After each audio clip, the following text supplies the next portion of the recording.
Welcome to the latest episode of 5 on the Floor on the 5 Reasons Sports Network. Thanks for joining us on your favorite podcast app. We're now on Red Circle as well as Spotify, Google Podcasts, and Apple Podcasts. We're also on the 5 Reasons YouTube channel. Make sure you like and subscribe. 5reasonsports.com. We do not have a paywall. And check out the great sponsors of the 5 Reasons Sports Network. We tell you all the time about our fantasy sponsor. It's Prize Picks. Use the code 5, F-I-V-E. Get your initial deposit matched up to $100. That's at prizepicks.com. Or you can download them on the Google Play Store or on the App Store. Make sure you're using 5. That's the code 5, F-I-V-E. Get your initial deposit matched up to $100. And now, today's episode. Down the bitch gang. Yeah. 5 on the floor. Ride for my dogs. Where here's the thing. You can check the score. Hustle hard, couple scars. Wearing bubble frauds. Just like Butler said, you in trouble, y'all. Kept the floor playing. Got it all banned. Y'all seen the block. Stop with one hand. And Pat we trust. It's power, have the guts. We're here to bring the heat. Y'all can hang it up. Welcome to 5 on the Floor, a daily insider show on the Miami Heat and the NBA, featuring Ethan Skolnick, Greg Sylvander, and Alex Toledo, plus others from the 5 Reasons Sports Network. All right, Ethan Skolnick back on 5 on the Floor. Here's today's floor plan. I got Greg Sylvander. You can follow him at Greg Sylvander. You got Brady Hawk. You can follow him at Brady Hawk 305. And at some point here, we'll also have Alex Toledo. You can follow him at Tropical Blanket. Look, there's a lot of different ways we could go today. The Miami Heat are 1-3. They're going out on the West Coast. They've got at least 2 challenging games out there, including one against a team that looks like they're maybe the best team in the West again. And people aren't feeling great about it. So there are a lot of different directions that we could go, and we discussed going the direction of sort of is there answer on this roster, which is something we've discussed. We've kind of gone around it a lot. And we'll probably get into that more. But we're going to talk today just about Kyle Lowry. And I think that this has been the topic through the first 4 games of the season. We are now, still, again, just 5% of the season gone at this point. There's plenty of time for him to kind of get in the kind of shape that they wanted him to get into, play the way consistently that they want him to, and also to start to justify the salary. But right now, and I'll go to you first, Brady, where are they in your view from a basketball perspective with Kyle Lowry? Yeah, I think it's a little bit weird because I'd say 2 out of the 4 games have looked like very bad, I'd feel like. And the other 2 out of 4, it's been pretty stable, I'd say, because I think the other 2, again, the first one against Toronto and the other one against Boston, he had 17. But from a general sense, I know Alex has a bunch of numbers that are probably better than mine to go over. But there was just some base ones that I was looking at, which was that Kyle has like a pick and roll ball handler. I know some other people on Twitter were talking about this generally, but he's putting up 0.38 points per possession as the pick and roll ball handler over 4 games, which is just very bad. Like just a 0.38. I think it's the second worst. And actually the worst is actually Chris Paul as we stand. Like it's just he's 1 for 11 from the field on those attempts. And it just speaks volume because you're talking about a guy that's has the ball in his hands a ton because another topic in terms of stats is that the touches on this team are just all over the place. Like Kyle has the most touches by far, which I think is at 76. And then Jimmy's second, which is like in the lower 60s. Like it's just all over the place that if he's going to have the ball in his hands this much, you're going to need him to be a plus offensive player.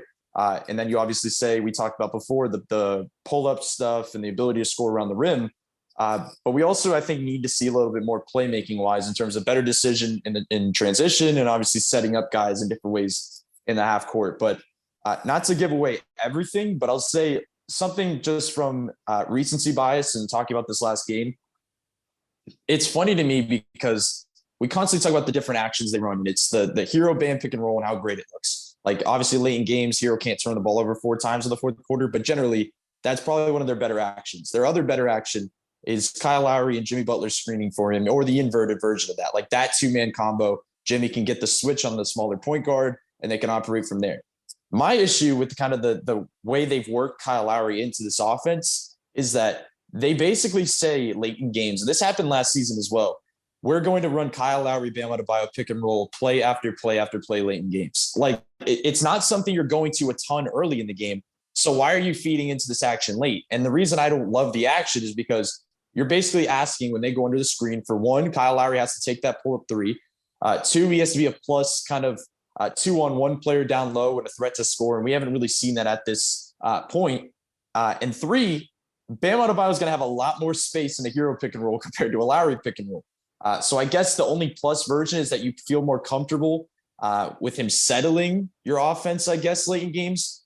But my take is that they don't need somebody to settle their offense right now. Like, they need somebody to get them buckets late in games. They don't need somebody to settle them, even though the turnovers have been all over the place. So it's just kind of all over the place, I guess. And that's kind of the opinion, I guess, with how he's played. It's been all over the place. I thought the shooting would be better, I guess, when they're moving him off the ball. Like, there was some pretty wild misses, specifically in this last game. So they just can't. And that first number I said about the 0.38 points per possession, you just can't have a positive offense for long stretches when your point guard is putting up those type of numbers. So that's kind of where I stand, I guess, on the offensive side of the ball. There's a lot of ways to look at this situation, and later, and I know, Greg, you and I will get into this, kind of the deeper roster issues here, the deeper future issues here, and all of that. But again, from a basketball perspective, and I'll go to Alex on this because I know he's got like 12 notebooks of numbers right now. But from a basketball perspective, when I watch Kyle Lowry play now, I'm just not expecting much. Like that's the issue here. I think I watched Kyle in Toronto. I watched Kyle at his other stops before he found his home in Toronto. You always felt like he was going to take over a game at some point. You know, like he was just going to say enough of everybody else and just do it. And we've seen that. The only times we've really seen that have been when most of the core has not been healthy alongside him. But when they've had the full group together, this is a continuous thing. And it's just watching him. I don't expect him to beat his man. I don't expect him to make that pull up, okay, or go aggressively into it. And I do think that some of the stuff that we talked about the first year that was important, okay, forcing Bam to be more aggressive and all that, some of that stuff is just happening on its own. I don't know that Kyle Lowry at this point has much of an influence on that, which again kind of then puts it back on where he is from the basketball perspective. All right. Alex, what do you got? So to me, all right. So I'm not going to go too deep into the stats just because I wrote a lot of stuff down just for me to have as a reference point. Cause I think there's a lot of relevant stuff when you talk about the Heat's problems through 4 games. But since this episode is Kyle Lowry focused, like I just want to point out that, you know, after looking into some of his stuff, the one thing that shows in the numbers that matches the eye test of 100% is that he is not converting from anywhere. He is shooting 30% or below from every single spot, right? When you're just talking about whether it's from 3 in the mid range or at the rim, he is not converting. The positives are he's taking more or less about the same shots per 75 as he was last season, which I know you wanted him to take a little bit more. The difference is that he's taking about 1 less shot per 75 in the mid range and 1 more at the rim. The other thing that's good is that his free throw rate obviously this is all through 4 games, so it's very small sample size theater, but his free throw rate is a lot higher than it was last season by about 14 points, if I remember correctly. Just, you know, everything points to him not making any shots right now, right? And that's kind of simplified, but it's also the truth, right? And I have more here just as far as like his assist percentage is way down from last season, even though the turnovers are down, so is his assist percentage. He has the lowest usage between him, Tyler, Jimmy, and Bam.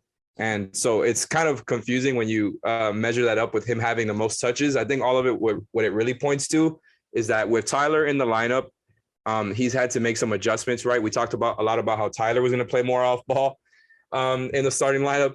In reality, Kyle is playing more off ball. And that was the part that was left out from that earlier quote posted by Heat Nation Com on Twitter that everybody reacted to, that Kyle said right after that he wanted to generate more shots by having the ball in his hands a little bit more potentially, that it's basically, you know, he is willing to do whatever the offense needs. And sometimes that calls for him to be an off-ball guy. And that's been the reality of it. I think it's that he will get the ball in his hands, but he moves off of it quickly. He's always been a quick passer, but I feel like he is doing even less with the ball in his hands this time around. And like Brady pointed out, by the way, because I think that might be the most relevant stat, is if you can't like rely on Kyle pick and roll, Kyle Bam pick and roll specifically, and also Kyle Jimmy, because we've seen that in the past with Jimmy as a screener, like that's a problem.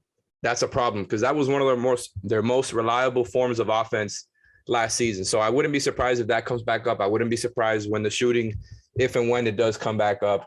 But there's no doubt about it. He's got to be better. And I do agree that it's been about, 2 decent to good games and 2 very bad games so far. The thing you mentioned about like how quickly he gets the ball out of his hands, that's exactly what I was thinking when you talked about the discrepancy between the touches and the actual plays made, because his assisted shots are way up. So like he's, you know what I mean? He's doing right. No, he's definitely playing more off the catch. But what I'm saying is he doesn't keep the ball very long, which is good in a lot of ways. But sometimes it's like, okay, you would like him to keep it and actually try to probe for something, and he doesn't. But let's get to the larger issues here, Greg. I mean, where do they go with this? It's a tough situation because it's Jimmy's buddy. Actually, I want to clarify that because I came after Kyle on Twitter today related to the fact that he acted like he never heard Pat Riley's comments about his conditioning, which I thought was a really weird way to approach that, to just act as if you didn't hear it at all. So I've been kind of lukewarm on Kyle's approach to coming back this season as a member of the Miami Heat since then, essentially. Which I think you guys were the ones who got those comments on Media Day, if I remember correctly. You guys are the video source for that. So kudos to y'all to drive up my resentment towards Kyle here. But he said all the right things. Like, I actually found a couple Toronto media articles, which I will share following this show, where they got his quotes in full context with every single sentence and detail mixed in there. And he really was super articulate in what he's trying to get at. But what he's essentially saying is that everybody's playing differently. And to me, he was brought here to navigate that and make that seamless. So the fact that that's an issue and he's calling it out, to me, that's difficult. You guys know where I stand. I think that if you're going to be paid the way that he's paid, he needs to have the ability to individually step up in ways that other guys can't. And it's scary when you see Max Strus be able to impose his will on a game and Kyle Lowry not have that same ability, considering what they just paid Kyle. So to me, I am, for right now, very much open-minded to any deal that involves Kyle Lowry. I do not know that this is going to be the type of player-organization relationship that ends beautifully. Not that it'll end badly, but I just see that for me, something feels off, and I don't know what that is yet. I don't want to speculate too much there, but I'll say this. I wouldn't be surprised if Kyle was a member of the Miami Heat, like he was not a member and Jimmy was here a little bit longer. I thought of them as a package deal, Ethan. I don't think that may be the case, actually. Thing is, nobody is ever a package deal when it comes down to, you know what I'm saying? Like, we can talk about, okay, Jimmy basically brought Kyle here and Jimmy is going to insist on Kyle staying here. And I know it's a different relationship than it is with Goran, but we talked about the same thing with Goran, right? Like Jimmy would do anything to keep Goran here. Well, but then, his buddy was available and wanted to come, and Goran was no longer here. So I don't think that's the thing here. I think it's this. When we talk about the money here, and we have to talk about the money because they made a significant commitment to him, 3 years, at close to $90 million. If you're looking at that, okay, you want a guy who's going to completely embrace what you're doing. And it just hasn't felt the whole time. I'm not talking about any of the personal stuff he dealt with last year, because that's a totally separate thing. Of course not. You're right. Yes. But I'm just saying you're right. It just hasn't felt like a fit for a lot of this time. And I know, the way that Eric speaks about him, in glowing terms about being QB1 and all the rest of this, and the way he reads the game, I think all of that stuff is true. I think that it is all accurate, but again, there's just something missing. There's something missing in his time here so far, and it has reflected in some of the numbers. All right. After this break, what I want to get into, we'll get into some more specifics on the numbers, because this is something I think where the numbers matter, but also kind of what you're just sort of sensing matters. We do want to tell you about a new sponsor, though, of the 5 Reasons Sports Network, and we're just introducing it today, but you'll find segments. We're going to be doing the performance solution of the night, and this is for DM Performance Solutions. So we're going to tell you a lot more about them starting up after actually the next game. So actually after the Portland game, and so we're going to be doing that. ODM Performance Solutions. The phone number is 954-434-0634. Team building is hard. Just ask the city of Sacramento. They haven't made the playoffs in 15 years. ODM Performance Solutions can help you build a winning team and keep it together if you're looking to fill an important role at your company. ODM Performance Solutions can help you find C-suite level leadership, sales rainmakers, plus management and operational support staff. Again, to find out more, check out odmpsi.com or give them a call at 954-434-0634. And again, look for the performance solution of the game starting up after the next game. Hey, Becky, what about this beat for your next song? It's cool, but I'm into faster stuff lately, like Xfinity that gives me beyond gig speeds. Got it. What about this then? It sounds powerful, just like Xfinity. Because its supersonic Wi-Fi has 3 times the bandwidth, you can connect hundreds of devices at once. That's what I call power. Unbeatable internet from Xfinity. Made to do anything so you can do anything. Restrictions apply. Actual speeds vary, not guaranteed. Requires compatible Xfinity gateway. Limited quantities available. Autumn is in the air. Time for back to school, football games, and pumpkin lattes. Fall is also a great time to buy or sell a car online at driveway.com. Welcome to Driveway, where you can feel completely in control of your car buying or selling experience. Our nationwide network with tens of thousands of vehicles is unmatched. And when you buy from Driveway, there's no pressure. We offer our best price up front. That's Driveway, a customer-friendly experience that makes buying or selling your car easy. Driveway. Auto done easy. All right, let's close here, okay? And I want to focus still on Kyle because obviously that's where we started, but it's also about fitting with his backcourt mate. So, Alex, you have some stuff on this? So, I spent a lot of time today trying to see what's going on, right, with Kyle and Tyler, because I think that's what a lot of this boils down to, right? Not to mention, the problems that the Heat have with certain bench players, because that's not what we're talking about today. But that also very, very much shows up in the stats. I'm just going to say that without even getting into specific names. But since we're just getting into Kyle and Tyler is not the topic, but I think the way that they fit together is what this boils down to from everything I've seen together, right? When they're on the floor together, they're negative 14.64. And I have a lot of other on and off combinations here. Some of the similarities I've seen is that Kyle, when he's playing with Jimmy and Bam, the numbers are great. Tyler, when he's playing with Jimmy and Bam, the numbers are great. The difference is when they're all playing together, right? And although the starting lineup with Caleb is a little bit over neutral, it's about 1 point something net, so it's not bad.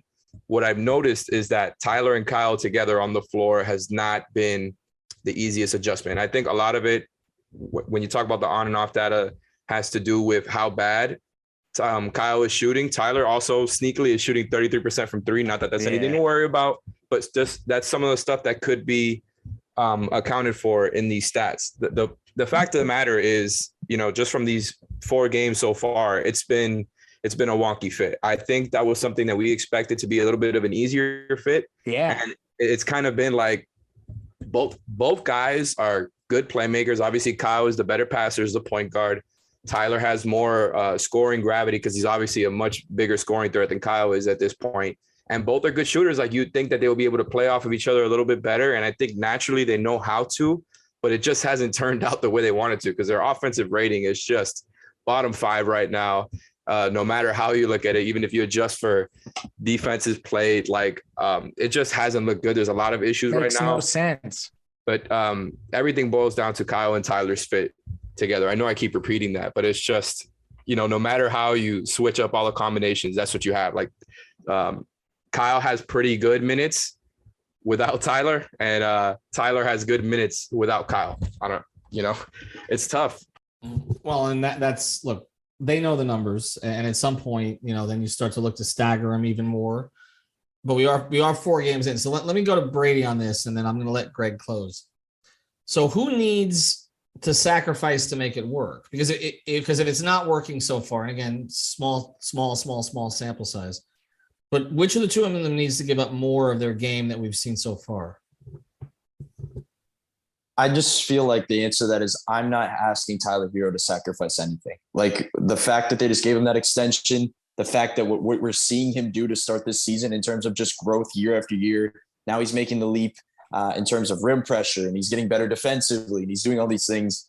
It doesn't matter what things look like stats-wise, game-wise, film-wise. You are not asking that guy to sacrifice anything. So obviously it comes back to, for one, Alex is right on with all those numbers, because I was looking at some similar stuff, and it was just like pretty eye-opening that backcourt because like the last time Tyler Hero started, we kept talking about numbers in the starting lineup because it didn't look good. That's not Tyler Hero's fault this time around. Like it's just totally not. Even when you look at, I know what's been pointed out about his Tyler Hero's net rating being down and kind of all over the place. I was looking at it and it was like when he plays his minutes next to Dedmon, they have like 162 defensive rating. Like these numbers are such small sample size that we can't lean all the way into it. But we can see Brady, not to interrupt you here, but just I have a number that's extremely relevant to what you're talking about. Tyler Hero on the floor with no Haywood Highsmith or Dwayne Dedmon. You know, I wasn't going to get into the names, but since we're here, 1.91. And almost everything else with Tyler Hero has been negative lineups, negative combos. So just the fact that he's 1.91 on the positive side without those two guys tells you a lot. But the majority of the minutes, because I did see that as well, it was only 26 out of about, I think, 137 or 140 minutes. So the problem has also been when he's on the floor without Highsmith and Dedmon. No, it's right. And then back to Lowry, like you look at those numbers and it's like the Heat have 117 offensive rating with Lowry's off the floor. Like the offense has generally looked better stats wise, and I'd say game wise. But the really intriguing part of that to add into this is Gabe Vincent hasn't even been his best self yet. Like if you look at the numbers, he had one very good game against Boston, and he had a 2.1 for 4 game opening night. He had a 3 for 7 game in the first game against Toronto, and he had a 1 for 3 3-point game last night. Like Gabe Vincent has not been that eye-popping player, yet the numbers are still leaning in this way. And I don't want to just fully like pile on Kyle, not to rhyme, but the defensively, I feel like he's been a lot better. Like I will say that. Like if we're going to talk about the negatives, I'll point out the positives and say I'm not mad at what they've been defensively these last 2.5 games, I'd say, because I was very down on it the first game. I felt like the effort wasn't there. The rotations weren't there. Even though they lack size, they've been kind of gone around that. Like looking at last game, the buckets that Toronto was hitting at the end of the game, you can't really do anything about that. Like they were right on them. Kyle was playing perfect defense on Siakam on that play before he kicked out to Gary Trent. The way he's able to front when they're running these doubles and kind of sprints in different ways to rotate, like he's done a good job, and so has Gabe Vincent. So defensively, I'd give him the benefit of the doubt there, but it's just weird to me that we're having this offensive conversation because on this exact podcast, we talked the entire time. We kind of had a feeling that we'd be talking more about the defense, I guess, than offense because of the size stuff. With all the offensive guys on this roster, we didn't really expect to have this conversation. So to answer your question, Ethan, from not to stray off here, but I just think it has to be, I guess, Kyle in a sense to kind of figure this out because he's the veteran in a sense. He's the point guard in the sense that the veteran point guard is kind of the guy that has to figure this stuff out. It feels like where the young scorer that's emerging, that's playing at his best self right now, that's the guy you want to push more on his plate at this time. But Greg, the single biggest reason that Kyle is here is to get the most out of every other guy that he plays with, right? We talked about this. It was, again, make Jimmy the best possible Jimmy because their relationship and what they can kind of build together if they both embrace, the culture, so to speak, the same way, right? Get the most out of Bam by sort of putting your arm around him, but also yelling at him and telling him to shoot the damn ball because that's what everybody wants to be. And then getting the best out of, some of these shooters, et cetera. But then also, in a big way, it was to get the best out of Tyler Hero. And we talked a lot about that when he came, that, having that kind of high level point guard, particularly if Tyler was going to play off the ball. They did play together, quite a bit last year.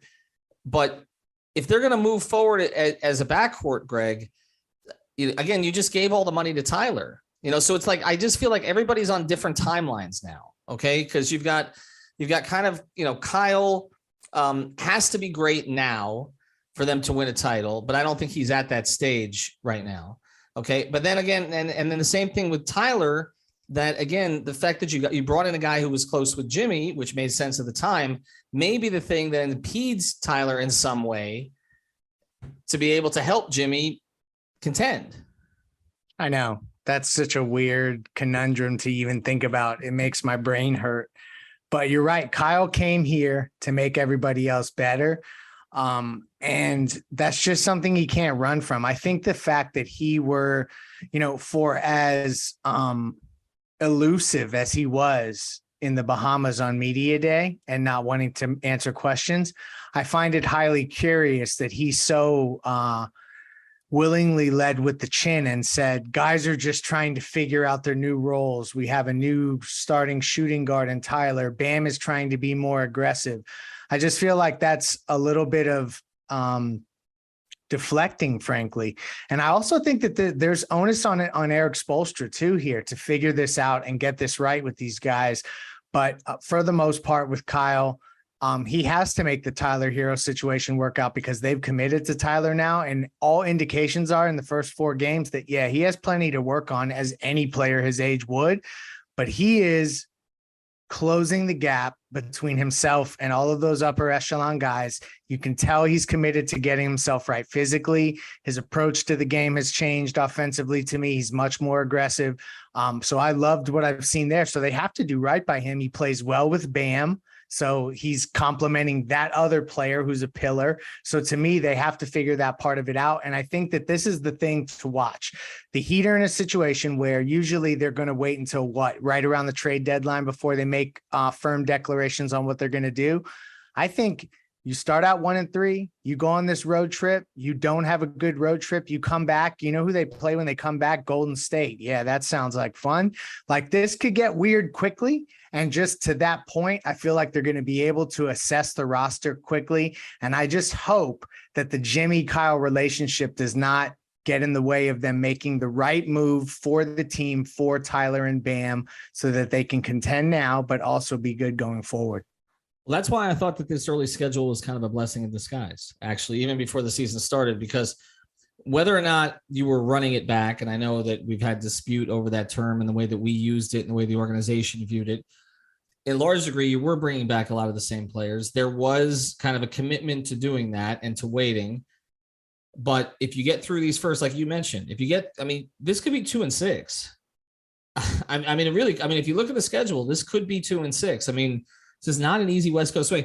We know Sacramento, which is supposedly the soft game on that trip, virtually every game between the Heat and Sacramento lately has gone down to the wire. Okay. And so that is not an easy place to play. All right. Especially early in the season where there's some reasonable hope. And you're looking at Golden State, you're looking at Portland. So they got to get it right quickly. And look, QB1 has got to be a big part of that because he is one of the upper echelon in terms of, again, not just obviously status and future Hall of Famer, but where he is in the salary chart. And, we talked about, we haven't even seen the best of Gabe to this point. All right. Thanks to Greg. Thanks to Alex. Thanks to Brady. Thanks to our sponsors, ODM Performance Solutions. You're going to hear from them tomorrow for sure. And then also Prize Picks. Use that code 5, FIVE. Thank you for listening to the 5 on the Floor on the 5 Regional Sports Network. Hey, Becky, what about this beat for your next song? It's cool, but I'm into faster stuff lately, like Xfinity that gives me beyond gig speeds. Got it. What about this then?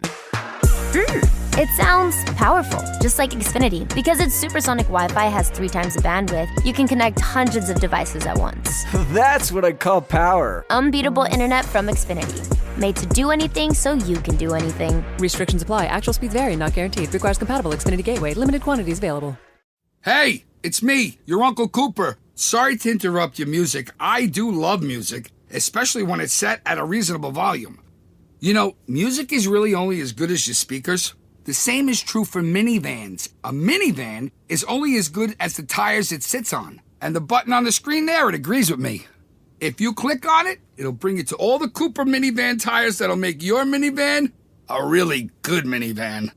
Go with the Coopers! Cooper!